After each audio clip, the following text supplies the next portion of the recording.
Hello বন্ধুরা, দেখো আজকে বানাইতেছি চিরা ভাজা। তো এখানে দেখো তেল ছাড়া শুকনা খোলা চিরাগুলো ভাজা নিলাম।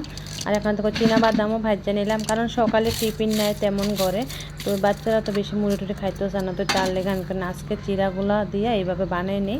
তো দেখো কারি পাতা আইনা কটা ভাজা নিছি, তো কারি পাতাটাও দিয়ে দিলাম। তারপর দিলাম বিট নুন, 2টা শুকনো লঙ্কা, লঙ্কাটা ভাঙ্গা দিলাম না যদি ঝাল হয়ে যায়। তারপর দেখো পাঁপড়গুলো ভাজা দেখো ছোটো ছোটো করে ভাঙ্গা রাখছিলাম, এগুলো সব মিশিয়ে নিছি।